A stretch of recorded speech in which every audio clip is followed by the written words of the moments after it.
ફતેપુરાના શ્રમિકોનો આક્રોશ, એક વર્ષથી વેતન નહીં, જંગલ ખાતાની બેદરકારી શ્રમિકોની હાલત કફોડી।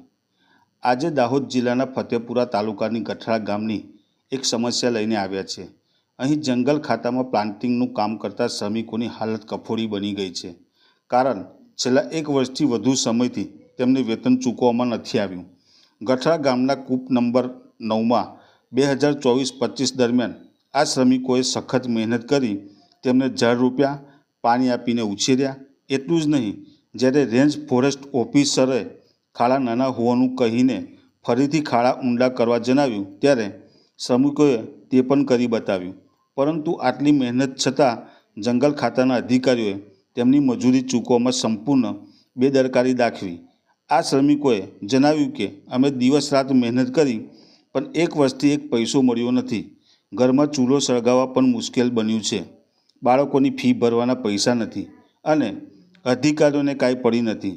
શ્રમિકોએ અનેકવાર ઉચ્ચ અધિકારીઓને રજૂઆત કરી, પરંતુ દરેક વખતે મોટા આશ્વાસન જ મળ્યા, પૈસા નહીં। વહેલી તકે અમને વેતન ચૂકવવામાં આવે જેથી પરિવારનું ગુજરાન ચાલે। આ ઘટના ઉઠાવે છે એક મોટો સવાલ, જો મહેનત કરનાર શ્રમિકોને સમયસર પૈસા નહીં મળે તો તેઓ પોતાનું જીવન કેવી રીતે ચલાવશે? તમને શું લાગે, શું આવી બેદરકારી માટે જવાબદાર અધિકારીઓ સામે કાર્યવાહી થવી જોઈએ? અમને તમારા મંતવ્યો જણાવો। અમે ખાડા કર્યા, ખાડા કરીને અમને 8,880 ખાડા પાડ્યા, એના બી પૈસા મને પૂરા સુખતે મળ્યા નથી।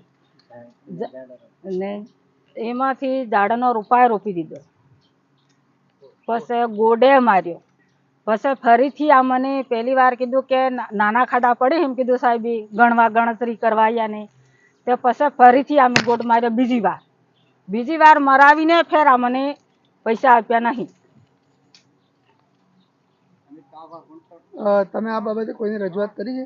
હા, રજૂઆત કરીને કોને રજૂઆત કરી?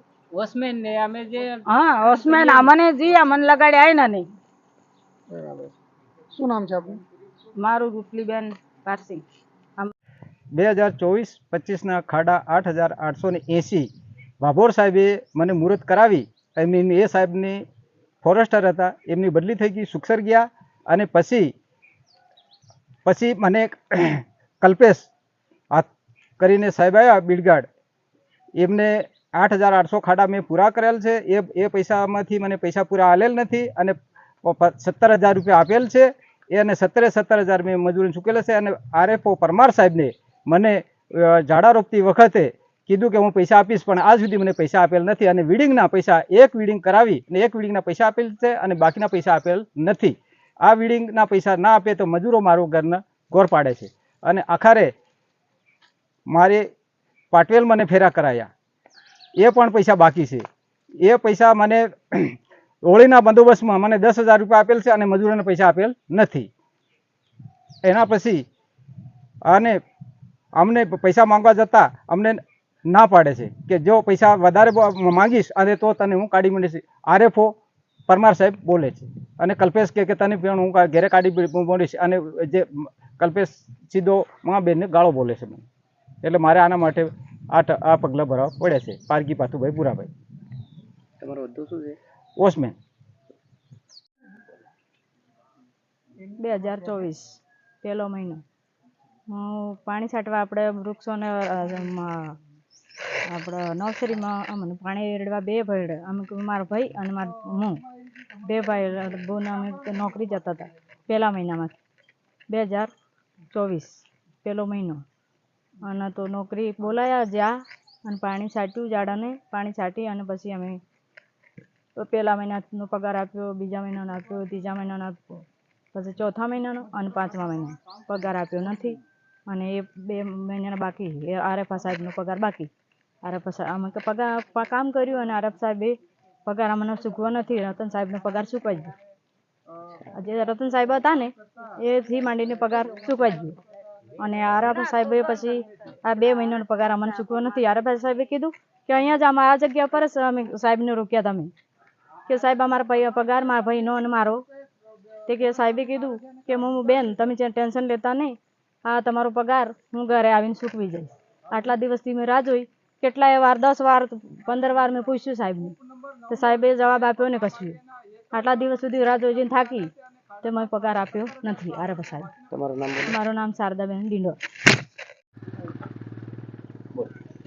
કૂપ નંબર 9માં 8,880 ખાડા નવા કર્યા.